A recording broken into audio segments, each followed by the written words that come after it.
Magandang araw sa lahat. Itong video na to ay reaction video at sa public awareness sa ating lahat kung ano ba ang dapat gawin kung tayo ang malagay sa ganitong sitwasyon.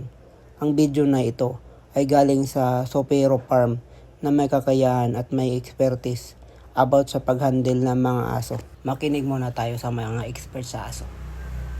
Meron tayong idea sa pagbabasa ng body languages ng mga aso, ay susubukan natin magbigay ng magandang reaction video. Hihimay-himayin natin lahat ng mga clips na to para maintindihan nyo at maispatan ninyo yung mga aso na triggering, yung mga aso na gustong kumagat. Okay? At kung paano ang gagawin ninyo. Okay, sige, simulan natin. Una sa lahat, mga boss amo, 100% ang aso na to ay isang dominant and confident dog. Obviously, hindi ito aso nitong tao na to. Malamang ito ay Aspin. Kung sa bansa natin to, Aspin to, pero kung sa ibang bansa, ito ay stray dog. Bago natin puntahan yung kagatan na yan, dahil ano na lang yan resulta na lang yan ng pinaggagawa ng tao dun sa aso, kaya siya kinagat. So, tingnan muna natin to. Bakit ko sinabing dominant dog itong aso na to? Well, kung siya ay isang stray dog, wala namang stray dog ang lalapit sa isang stranger na tao. Okay? So, malamang itong tao na to ay napunta dun sa teritoryo ng aso na to at since dominant dog nga siya, ay bigla siyang lumapit dito sa tao na to. Kung halimbawa naman itong aso na to ay pagmamay-ari nitong tao na to, ibig sabihin, hindi niya kilala yung aso niya. Ibig sabihin, hindi siya hands-on sa aso niya. Kaya siya kinagat. Well, kung napapanood niya to at naiintindihan niya yung language natin, makakatulong pa rin itong reaction video ko na to. O siya, sige, hihimayin natin ang video na to. Etong clip na to ang una nating pag-uusapan. Okay mga boss, ito yung unang pagkikita ng tao at ng aso. At makikita nyo dito na parang kinakausap nung tao yung aso. At ito namang aso ay yung kanyang buntot ay nagwawagayway and naka-eye contact siya dun sa tao. At ganun din yung tao dun sa aso. Ito yung normal na reaction ng mga tao kapag nakakita ng aso. Yung kakausapin, "Oh, kamusta ka na? Ang cute-cute mo naman." O, ganyan. Ganyan ang gagawin yan. With matching eye contact, talagang akala mo ay matagal na magkakilala yung tao at yung aso. Okay, kung kayo ay nanonood ng vlogs ko at kayo ay naaasar tuwing sinasabi ko na huwag titingnan sa mata. Yung mga ganyan, yung mga nasasalubong namin, sinasabi ko lagi, huwag titingnan sa mata, huwag kakausapin, at huwag hahawakan. Ito yung perfect example nun, mga boss. So, yan yung unang analysis natin. Pero mga boss, may mas malalim pa na analysis dito. Tingnan nyo yung movement ng tao at yung movement ng aso. Yung tao nag-backward nung nakita yung aso, while yung aso naman ay nag-move forward. Kapag ang kausap mo, boss amo, ay aso, it's all about space and dominance. Okay? O, himayin natin yan. Since nag-backward yung tao at nag-forward yung aso, na-claim yung space ng tao. Therefore, etong aso, nag-exert siya ng dominance towards the tao. Baliktad, di ba? Dapat tao ang nag-exert ng dominance toward the dogs. Dapat tayo ang nag-move forward or stand still kung nasan ka. Hindi tayo ang magba-backward. Dahil the moment na ginawa mo yon, you are already under the spell of the dog. At mga boss, pagmasdan nyo yung movement ng tainga ng aso nung kiniklaim niya yung space. So pag step niya, nag-move forward yung kanyang tenga. Okay? Yun ay sign ng ng alert, being alert and being dominant. Then yung pag-move backward ng tainga niya, decoy lang yun, hindi totoo yun. Since siya nga ay dominant, then siya ay manipulative din.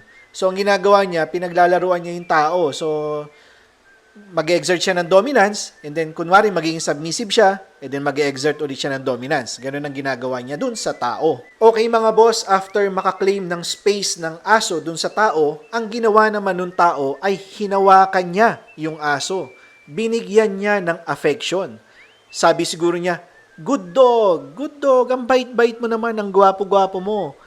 Siguro ang pagkaalam ng tao dahil itong aso na to ay likas na manipulative dahil nga dominant dog to at nakita niya yung buntot ay winawagayway pa, talagang binigyan pa niya ng affection. Ayan, tuloy-tuloy, good dog, good dog. Oh, yan, himas, himas, himas.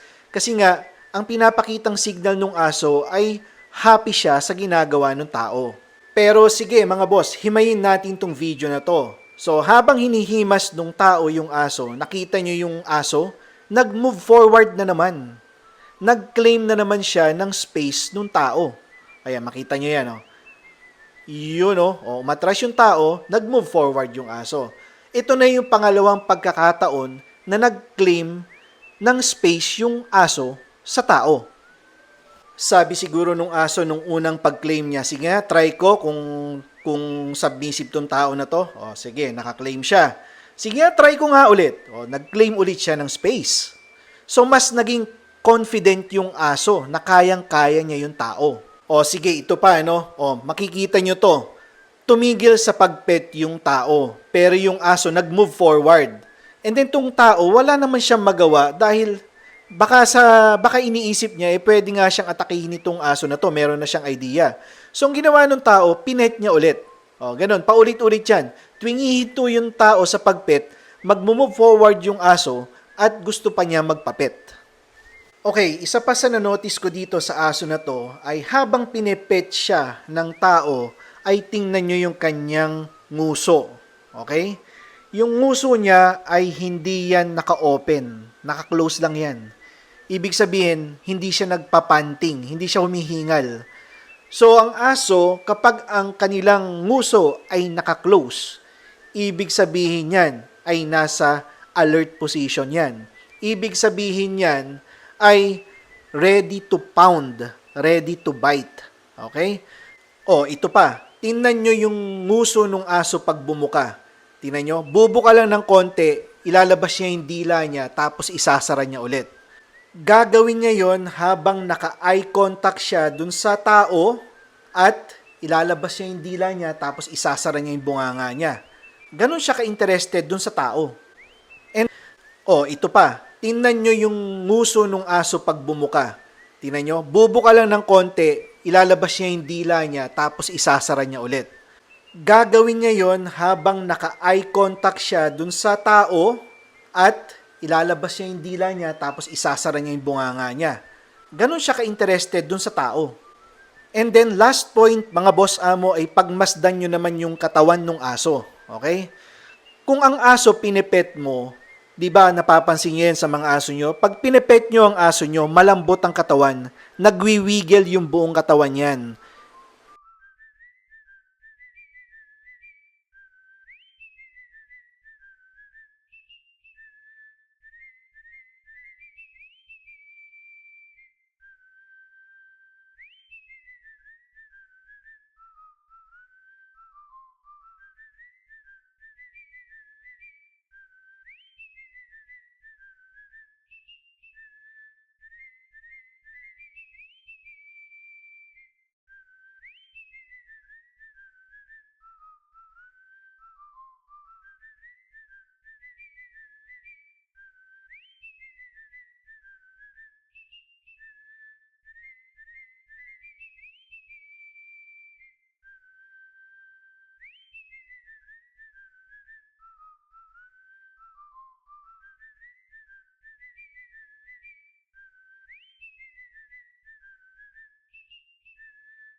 Binigyan pa rin niya ng affection.